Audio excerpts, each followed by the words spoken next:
Coucou tout le monde, c'est Murgen. Alors je suis ravie de vous présenter aujourd'hui La magie du foyer au fil des saisons de Anna Franklin aux éditions Danae. Alors celui-là je l'attendais avec impatience. J'étais ravie de le lire. Je le lis petit à petit. On va voir le concept ensemble. Quand la nature enchante le quotidien, l'année de la sorcière du foyer est un cycle, depuis les premiers cadeaux sauvages de la nature au printemps jusqu'au froid hivernal, en passant par l'abondance de l'automne, quand le potager offre tout ce qu'il a de meilleur. Les rituels magiques et spirituels qu'elle célèbre ne sont que le reflet de cette nature. La magie du foyer au fil des saisons offre des conseils pratiques pour célébrer l'ensemble du cycle et pas seulement les 8 sabbats, avec plus d'une centaine de sortes de recettes, de remèdes, de projets traditionnels et d'autres travaux manuels conçus pour apporter enchantement, guérison et joie au quotidien. Vous découvrirez également dans ces pages comment manifester votre spiritualité la plus profonde en parfaite connexion avec la nature. Donc, voilà pour la 4e de couverture. Alors, j'adore les photos qui ont été utilisées, c'est trop mignon, j'adore. Donc, la magie du foyer au fil des saisons. Alors, on a un mot de l'auteur qui nous dit « Je souhaite que ce livre vous donne envie d'avancer sur la voie de la sorcière du foyer. Vous commencez peut-être seulement à apprendre comment travailler avec ce que vous offre la nature grâce à des livres comme celui-ci, mais vous ne recevrez le véritable enseignement que quand vous saurez écouter la terre, ses plantes et ses animaux. Quand le sacré en vous reconnaîtra le sacré qui vous entoure de toutes parts, vous découvrirez une réalité spirituelle plus profonde, dans laquelle tout endroit devient un espace sacré, tout moment devient un temps sacré, tout ce que vous faites devient un acte sacré. Voici le vrai chemin de la sorcière du foyer, puisse la beauté toujours vous accompagner. » Donc personnellement, moi, ça me parle beaucoup. J'agis beaucoup dans mon foyer en allant voir un petit peu ce qui se passe dans la nature et j'essaye d'inculquer des choses petit à petit à mes enfants. Donc, on commence l'année au mois de janvier avec le mois du loup, du nom de la pleine lune du loup, d'accord. Et donc, vous allez avoir ça pour tous les mois. Et regardez, c'est bien chargé. Voilà tout ce sommaire énorme et bien rempli. Donc, on a l'intro. Donc là, je vous filme ça au mois de décembre. On va regarder ce qui se passe le mois prochain. Dans janvier, le mois du loup. En fait, pourquoi on dit la pleine lune du loup?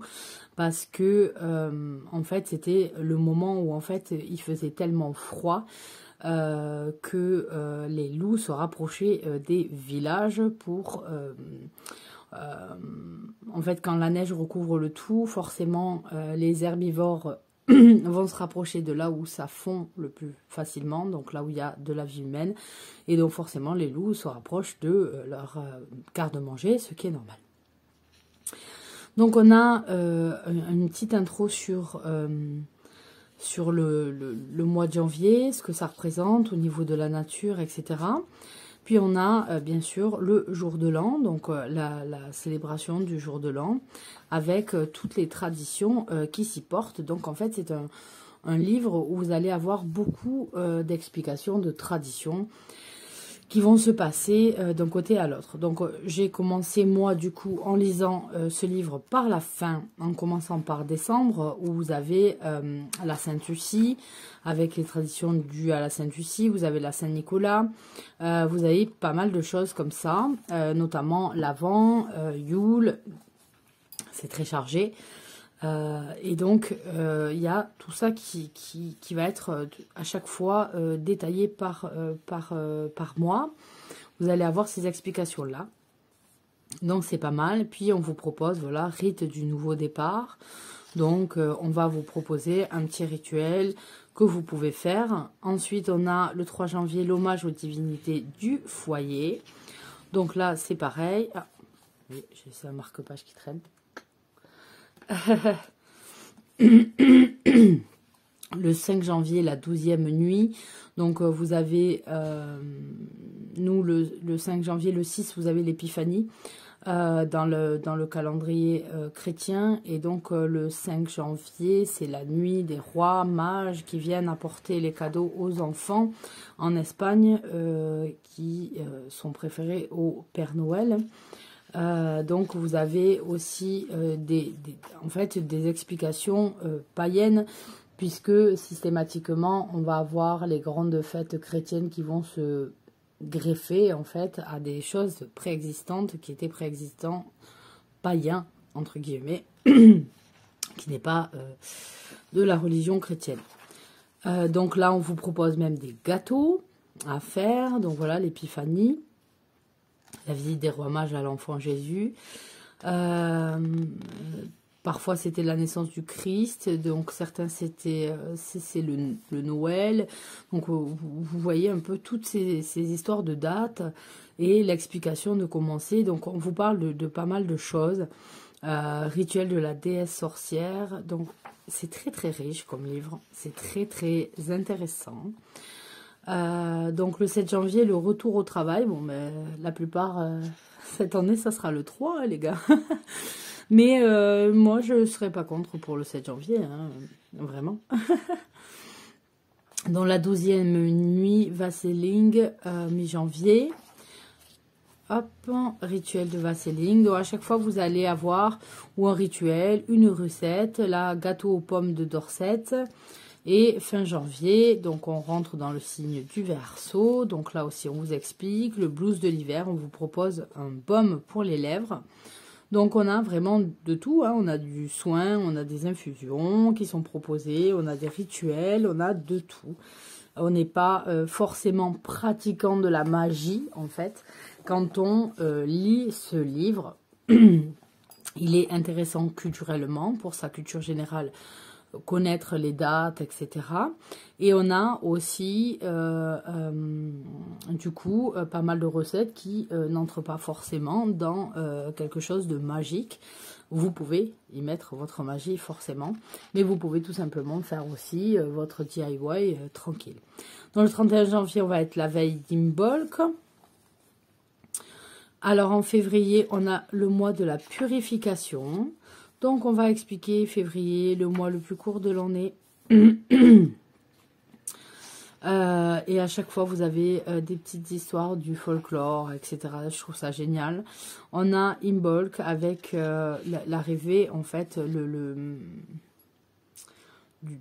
la lumière, en fait, dans la maison. C'est la fête de Brigitte.